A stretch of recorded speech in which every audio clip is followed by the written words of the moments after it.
So with the rules of engagement was so goofy over there.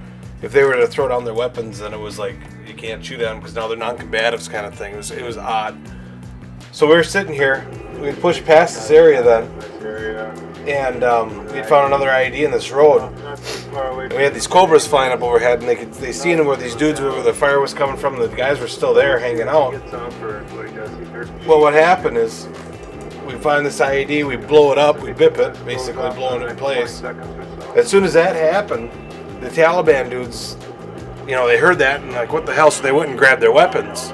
Well, the frickin' cobras seen it. Now, positive identification on the threat. They lit them up. So you hear boom, the donkey goes running. But anyway, this is behind us. It's not on camera. You can't see it. That was a. Listen. That was a. Whoa! Whoa! What was that behind us? What was that behind us? That was the cobras lighting up the dudes. You can't really hear it, but that's what you heard all of a sudden.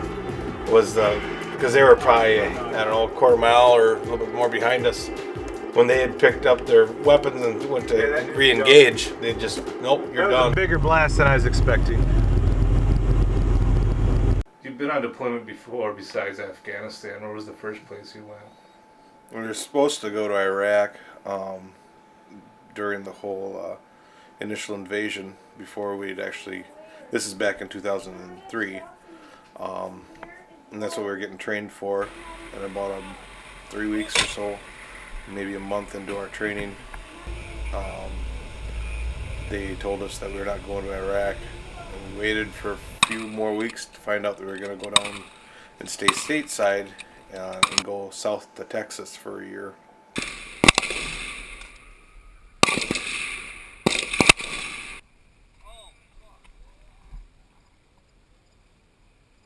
The camp that you stayed at, what was the name of that when you first got there? This Camp Leatherneck was a Marine base, biggest Marine base actually in Afghanistan. This is our day one. Well, kind of. We got here last night. Spent a night here already. As you can see, fucking dust everywhere. Very respectful and very good people to work with. They left us alone. We had, we just did our thing right, and we didn't have any worries about what was going on. They kind of left us to ourselves, and they treated us very well, gave us any support that we needed, and but mind you, that base is very, very large. There's 20,000 or I don't know, 30,000, 40,000 troops there, something like that. I don't remember, but anyone that we had worked with, or any of the units that we had worked with, they were really easy to deal with, and they were very, very professional.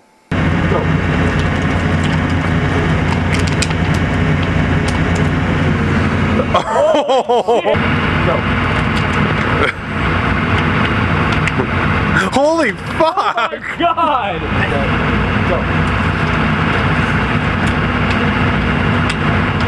Oh. Chico.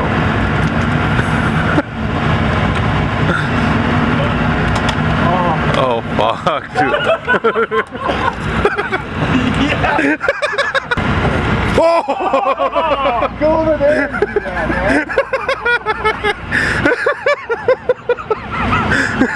man. Now you gotta.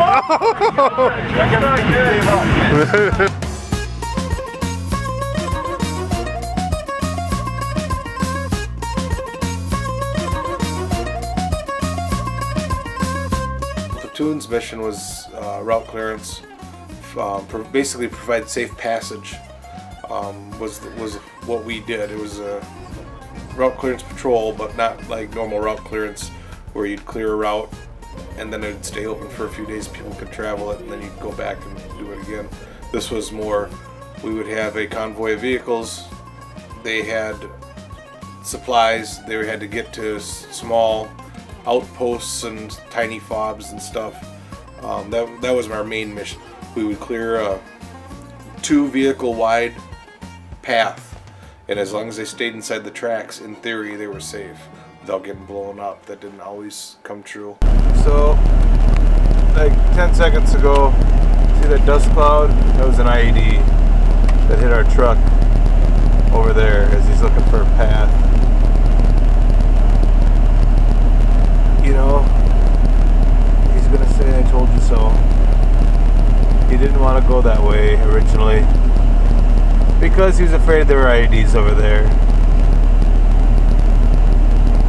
We had other specialized missions where we worked with Force Recon. We worked with MARSOC, which is basically Marine Special Forces. We worked with Army Special Forces. As you can see, a lot of patience and careful planning is put into this, as there are soldiers and Marines really close to each other. And that one almost fell. When you get over there, you do a RIP mission. Basically, is you're taking over for for whoever you're replacing, the unit that you're replacing. They've been over there for a year now. If you know, Army guys have it was a year-long deployment for us at the time, and so they were the subject matter experts, if you will, and so they'd go out on one mission with you and show you everything that they can at that amount of time, and then after that they leave basically shortly after, a week or so after. You're on your own. So my very first mission, I went on that RIP mission with them. I sat in the gun, nothing happened. We didn't see an I.E.D, nothing. We did a couple other small missions that for logistics, getting equipment to certain places that we had guys setting up at and stuff like that. My first real deal combat mission was actually with MARSOC and the Army Special Forces, and that's I was in the vehicle commander position. I like when people are like outside at least. Hopefully that means we're not gonna get fucking blown up. We went out to clear a route we had to deliver some equipment to the Special Forces compound that was very small. I think there was only like 20 of them, 25 of those guys at this little compound. Somehow they fit our group. We brought MARSOC Marines with us and 9 vehicles with probably 30 people ourselves. And went to clear a route for them and... Oh, fuck! There's the husky. Fuck!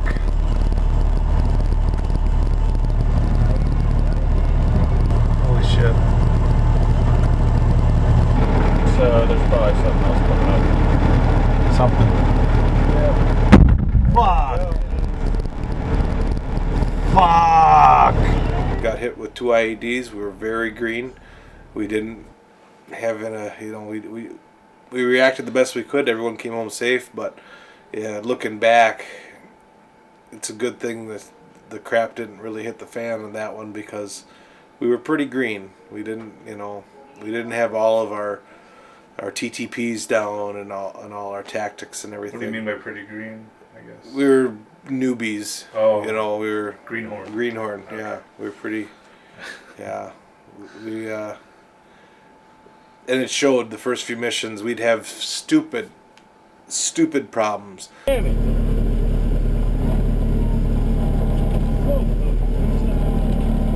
fucking cut something on their fucking arm. And usually it wasn't until we got back inside the wire, when we got back to the base. I can't remember how many times. It's probably 3 or 4 times in the beginning where we would rollers would just break on us because we didn't know, the guys driving weren't trained to, quite to standard with the roller systems that we had in front of the trucks. So we've made it like 2 kilometers away. Fucking effort. We made it so far. No fucking issues. We didn't even hit IDs or nothing this whole trip. We found the convoy behind us got separated. They got front laid or something. So as we went to pull our roller truck from the back of our convoy up, he broke both sets of his rollers off of his roller. And we're like really close to the hardball. 2.4 clicks to freedom. 2.4. That's 30 minutes. We could almost been back by fucking dinner chow, actually. But as usual, something fucked us over. We'll probably still make it back tonight, just not nearly as early as we were hoping. So, oh well. Route clearance. Yeah, it was it was a kind of a morale killer in the beginning until we got better trained and really spent the time and took, you know, and got everything ironed out. I had 2 direct hits on the vehicle I was in. Could you remember how it felt the first time, what you were going through, what happened? We'd come to a wadi crossing. What a wadi is basically a dried up riverbed, and we turned around and we were crossing new ground when we turned around, and as I turned around to go back up the hill, we struck an I.E.D. and I remember just total surprise. It didn't register right away what happened, you know. A big blast, parts went flying, you know, blew up our rollers. Poor guy, first mission out with us. We're supposed to be second to last truck. We get moved up to the second from the front. Hit the first I.E.D. mission. Don't even get knocked out, so we can't get medevaced out. Oh wait. Oh, shit. Brown. Oh, well, you blacked out after you backed up. It was weird. Did we get blown up? Oh, no, I don't. Oh. Shit, Brown. That's my legs here. Oh. Let's look at my legs. Oh shit. He's good. He's got a little cut on his leg from hitting all this clutter in the back of his he's doing good. He's still good. You know, the medical, the medic or whatever comes to you then and checks you over, asks you questions. How are you feeling? Are you dizzy? You know, do you have any pain anywhere? That kind of stuff. We were all fine in the vehicle. Alright, so we're back out of the truck now. Here's our rollers. Kind of destroyed. Pissed me off. It's a brand new truck. I got a broken headlight, broken marker light, freaking road rash. Piece of shrapnel went through the mirror. That's actually what broke the mirror, probably more than so than that. So it wasn't the metal. Yeah, so it wasn't the metal. Hey, look, our thermal camera's still good though. Got dirt all over the hood scoop. Oh, chunk of rubber in there. Goddamn Taliban and their idiot ideas of trying to hurt us. As far as locals there, it depends on who you talk to. You know, we didn't do a whole lot of like local townspeople interaction. There were a couple times where we'd stop right outside these little villages for, you know, whatever reason. Either we're meeting up with another group or whatever, so there'd be some local kids. Oh, there's Obama. There's Obama. Obama. Kids are kids. It doesn't matter. You know, they're a little more thieves over there. It seems, because that's probably just the way. You know, I don't know. That's the way it is. They do what they do to survive. But they were very opportunistic. No. Next time I come bring watch for you. Afghanistan? Afghanistan. No. I give you this. I give you watch. No. It's not here. This Pakistan. That's Pakistan money. This Yeah. Tools. No. This is mine finder. Afghanistan money. This for me. No, that's not for you. That's for me. This one? No. No, good trade. No, my friend. So you're not winning me. No. My friend. Yeah. Yes? No. No. You guys are very pushy. This has knife in there. No. They're upon a muffin. Christian for a while. What you do, kid? No. Taliban. Yeah, me Taliban, yeah. Oh. Big camera, motherfucker. You fucking Taliban? I'll cut you in the head. Taliban, you motherfucker, Marine. You scam. Fuck. Ah. Is your friend Yeah, Taliban? motherfucker.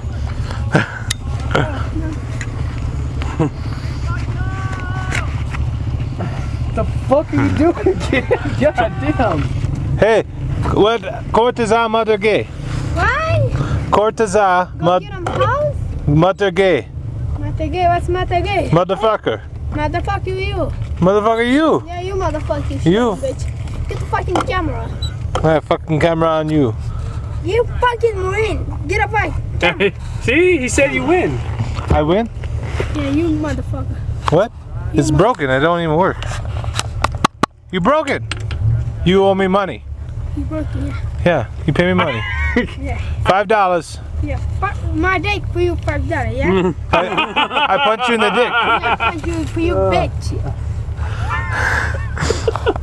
Yeah, for money? Yeah. Thank you. Pussy bitch. Pussy bitch. Yeah, pussy bitch. Yeah, please, yeah. Alright. This one. Do you hear? What does that mean? This. Yeah, this. This. Oh, you gotta do this. This. This. No, this. Do that.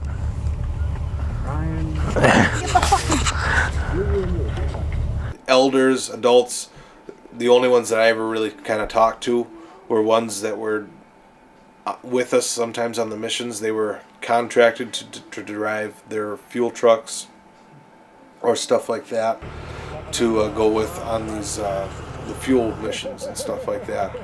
They would sometimes voice concerns on the level of protection that they were receiving. Where the fuck are these fucking pussies shooting from? Yeah, I think I did a 3-line. Is it? Yeah, I think so. The fucking buffalo has a crow on it. You know, our rules of engagement were pretty strict, so even though we could be getting shot at, these guys are a kilometer away, pointing their guns up, hoping to, you know, curve the bullet in because they're so far away engaging you. But they'd be doing it around a group of people that are just happen to have a house there. So they would, you know, they would have the cover of innocent bystanders. So since they're so far away, you couldn't really safely engage them most of the time. Wait, what? Whoa, did you hear another shot? This side. Okay, go ahead. Which side? Which side? The original 12, first plot. Which plot? First plot, first plot. Alright. Are you talking about their snoot? I can't see shit! Fucking, it's coming from a window, man. I don't want to kill no fucking kids. Come on now. Hey, switch out with Shrum. I'll fire the weapon. Well, I just want to make Shrum sure. sees it. You're right.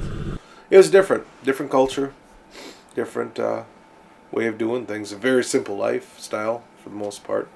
Could you see yourself going back there ever again if they asked you to, or would Well, you do it again, or? I got out, last October, so 6 months ago or 7, whatever it's been. And I don't think, given where I'm at now, with the kids and wife and everything, I don't think that would be a wise thing to go back over there. I have no desire to, really. You know, I'm glad I am glad that I did it. I'm glad that I had that experience. I mean, really, it's it's hopefully only once in a lifetime experience, but for some, they've got 4 or 5 deployments under their belt, and sometimes even more, I guess. Ethan seems like he's very influenced by what you've done. Yeah. The Army, does that concern you when he grows up? Like, do you, in other words, if Ethan wanted to join the Army after he gets out of high school, would you hesitate, talk to him? Would you? I'd lay it out for him. I mean, I think it's the human nature for kids to want to emulate their parents, and to some extent, especially at the age that he's at. If that's something that he wants to do, that's up to him, I guess. But I would definitely give him all the facts. You could tell him my experiences, so he can make the best educated decision as far as, make sure that's really what he does want.